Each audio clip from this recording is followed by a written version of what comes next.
Yesterday, Sir Keir Starmer, no less, aided and abetted by Yvette Cooper, his shadow Home Secretary, went to The Hague, you know, the heart of the EU, to unveil their solution to the migrant crisis.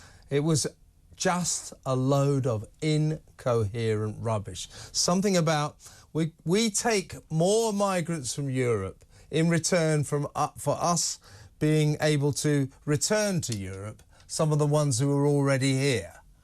Now, the EU has said, well, wait a second, who said we're going to do a deal with you? And I maintain you can't do a deal with the EU, a returns deal, because it would, in effect, mean the EU saying to Spain, right, you've got to take these British migrants. And you know what Spain will say? No, we won't. You have to do those deals country by country by country, like we've done one with Albania. He also said he'd treat people smugglers like terrorists. So what? And he would stop putting them in hotels and barges. Well, where are you going to put them then? The whole thing was just almost laughably incoherent, not cogent, made no sense whatsoever. And he succeeded in enraging the right, the left, and the EU. Everybody thinks his plan is garbage. I wonder what my next guest thinks. That is the director of the Centre for Migration and Economic Prosperity, barrister, migrants expert, Steven Woolfe. What is your verdict on Keir's master plan, Steven? I think Keir Starmer has been watching too many fantasy movies.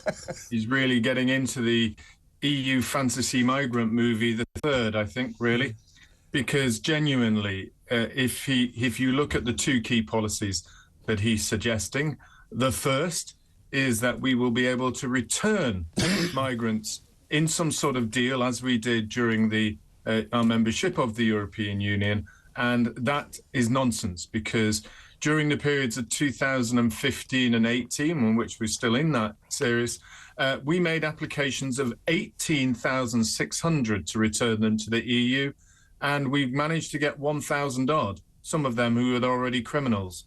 So the reality is he's literally 7% return, so 93% would stay. We had 80,000 last year, 93% of them would stay here, and we wouldn't get any being sent over to the EU.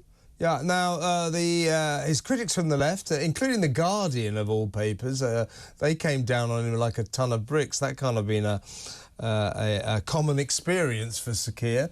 But all of his critics from the left say, well, look, if you actually boil it down, apart from this bizarre idea that we start taking more migrants from Europe on a sort of legal basis, he said, apart from that, if you boil it right down, the plan is the same as the Tories. Only he's saying we'll do the same as the Tories, only we'll do it better. He's talking about, you know, setting up sort of crack teams of civil servants to get the asylum applications, you know, processed quicker. Well, you know, good luck with that. You know, the Home Office just won't do it. But what do you make of this idea? Is I'll stop putting them in hotels. They'll no longer be put on barges or even in disused air bases. Well, where's he going to put them then? People's houses or something? Well, this is where the absolute dishonesty of his policy comes in to it, Kevin, because I've been trying to point this out for some time. Whenever an asylum seeker is refused access to stay in the United Kingdom, their rights have gone. What happens then is the Home Office washes their hands of them and says it's now down to you, the local authorities, to look after them, and we'll bung you a little bit of money to help you with that process. The same applies when you grant them refugee status, or what we call grant of protection.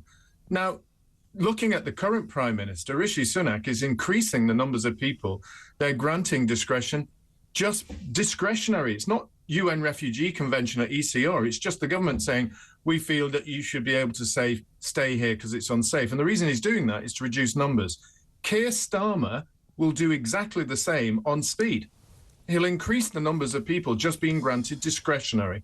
So once again, it will be the local authorities and the councils having to house these people. That's how he's going to disguise the numbers. And also, Stephen, if you look at the details of his bizarre, hopeless plan, there's nothing in it that would prevent people still getting into dinghies and small boats and coming across the channel illegally. There's no plan for that. So apart from taking more, because he said we'd take our fair share, well, no, there's 70 million people here. The idea is to stop this ongoing influx of people we can ill afford to look after because of our crumbling infrastructure. There's just this idea, oh, yeah, we'll carry on, we'll take them from Europe and maybe the boats will still come over, but I won't put them in hotels. And also, this is classic of Labour. They can't think of coming up with a policy that doesn't involve kowtowing to sort of globalism. You know, we'd have to talk to Europe about it. Obviously, we'd have to have closer ties with Europe. We'd have to make a deal with Europe. You know, why can't we make our own arrangements and do what the majority of people voted for back in 2016 and, for God's sake, finally seal our borders? How about just doing that?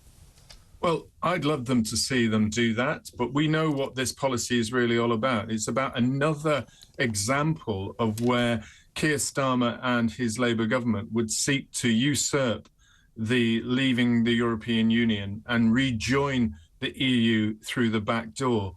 Because the left knows, the right knows, that his policies will not stop people getting on the boats. Even the European Parliament, Kevin, last year they said they issued 422,000 refusals of people out of the million that came over. And how many went back? Virtually none of them went back. And all they're going to do is say, hey, I'll take them from Europe. That's Keir Starmer's policy. I'll seek Europe's help to send a few back. And those that we send back will simply try and get on the boats again. European Union, the European Parliament has recognised that is what's happening now. Keir Starmer's pretending it won't. This is fantasy immigration politics. It certainly is, and I don't think it's done him any good at all. Amid his verbiage yesterday, photographed looking busy with Yvette in some sort of hotel cubicle, lots of documents, pens behind their ears, you know, those PR pictures, when in fact all they were doing was really irritating the EU. But in his verbiage he said, I'm going to forge closer ties with the EU, much closer ties with Europe. In what way does he think that's a vote winner? That's not what we voted for with Brexit. That's not what the majority of people want. Why would he want closer ties with the EU? Because he's reaching out to those Liberal Democrat voters in the seats where they hope that they can say, stay with the Labour Party and we can defeat the Conservatives, and you stay with the Liberals in your seats and defeat the Conservatives. Together we'll get rid of the Conservative Party. But guess what? One of the key points from you Liberal Democrat voters is you want to rejoin the EU. Here's my subtle message to you of how I will do it in the slow run. And that way we'll manage to get it together into the EU. This is all about politics by the back door. It's all about being sly. It's all about being dishonest. Because in immigration, his numbers fail, his policy fails, Yvette Cooper's policies fail. It will not stop any numbers coming over, it will increase them, but it will get us closer to the European Union. Yeah, so if you vote for Labour, you will get more migrants, no solving of the migrant crisis whatsoever, and I suspect you'll get rejoin, maybe fully, but certainly in all but name. I think that's really the key element of this policy, that he's sending out a message. He's sending a message to the voters who want to rejoin the EU. I can do this, and this is one way I will suggest it, through immigration. But he's also throwing a message out to the European Union itself, is look, in power, I will seek to get closer ties with you. Let's do this. Now, at the moment, they've rebuffed him. Obviously, they have to, because they've got their own politics and own elections about to happen across Europe at the moment. But they'll snapping up an opportunity from the Labour Party to rejoin the EU if they could.